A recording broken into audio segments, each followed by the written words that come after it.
All right. Good evening, Waziri. And let us get started from that point that Mheshimiwa Ndindi Nyoro left it at. On the question of the pricing, he says that there's a time the price of a SAFARICOM share was nearly 45 shillings. Of course, around 2021, you see 43, 44 thereabout, versus now the price of 34 shillings. You can help us understand how you arrived at that price.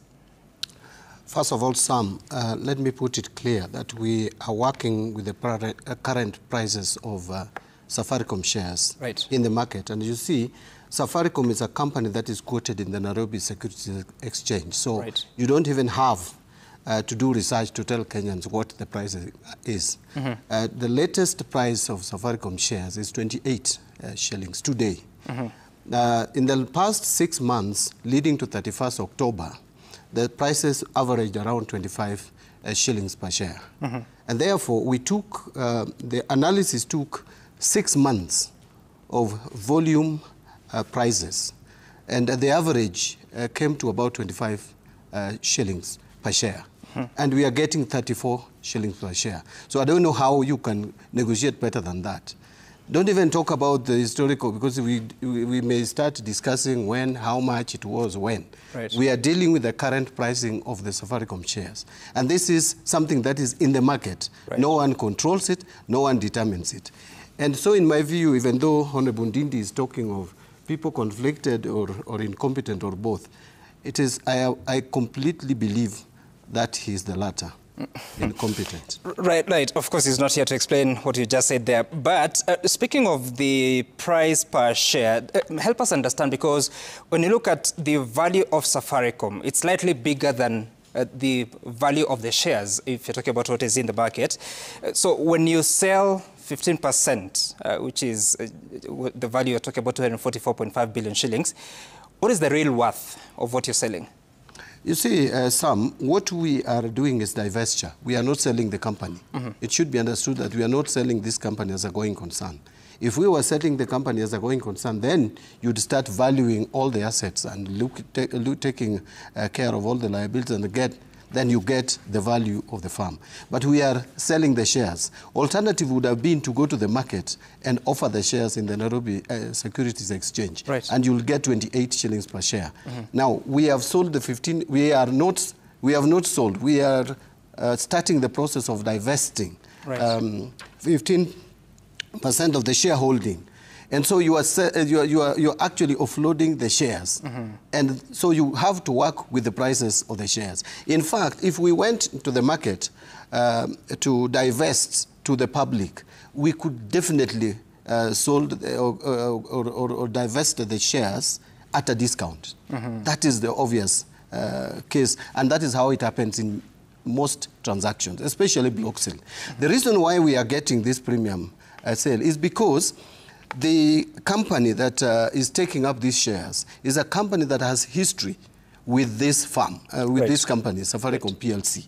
Vodacom has already 40%, and so they can take higher risk than any other investor coming into the market. And that is why it was better to discuss and agree among the shareholders, the Kenya government and also the Vodacom. They are both shareholders of this company. And so it was easier to negotiate even a higher price. If we went out there and floated the shares the normal way, you would likely get a discounted price, even from the 25 shillings. Let's talk about the price of 34 shillings briefly, because you're saying, of course, it's the product of the weighted average price over the last 6 months. Is that what you said? But at the same time, we understand that there was an interim dividend that would have been expected. How did you factor that into the price? The interim dividend that would have been expected is why we have part of the sale or the divestiture, including the dividend. We are getting 40 billion as dividend in advance. So that will be part of the interim dividend that was supposed to be paid to the government of Kenya. And this would have come in how many years? This dividend in advance? The 40 billion? Yes. It depends on how the company makes profit, and so it is recouped over a period. So you can't determine how much dividend will be declared next year and the following year and the following year.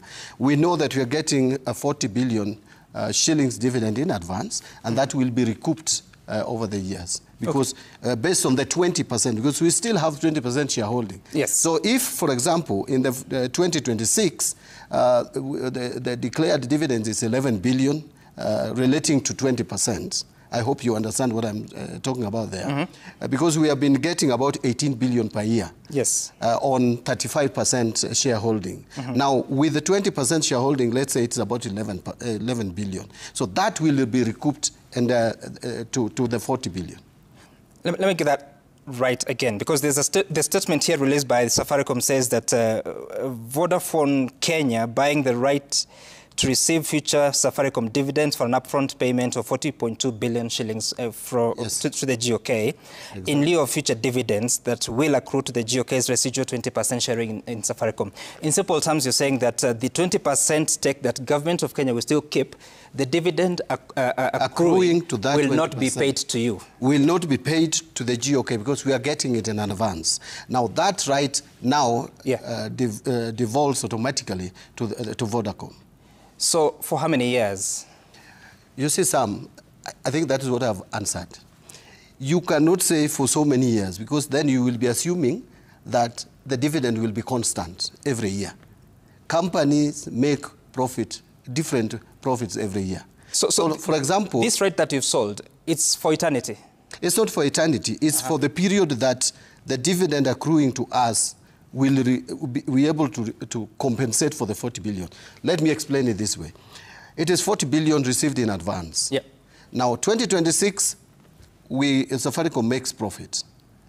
And that out of that profit, 11 billion is for the 20% shareholding available for GoK. Yep. That will be recouped from the 40 billion that has already been paid. Yep. Then the following year, again, dividend is declared. How much relates to the 20%, again, is recouped from the 40. The moment you pay the entire 40, or you recoup the entire 40, then now the dividend starts devolving. The right to revert to the government. The right reverts. Okay, all right. We'll continue with these conversations, including some of the few calculations that we have. Then you can weigh them against what you have as the government of Kenya, or rather the Waziri representing the government of Kenya. And this will continue shortly, but also to remind you that News Gang will not be showing today because we have to have this conversation. Let's first of all look at another story, which is about civil society groups have accused the IBC of presiding over what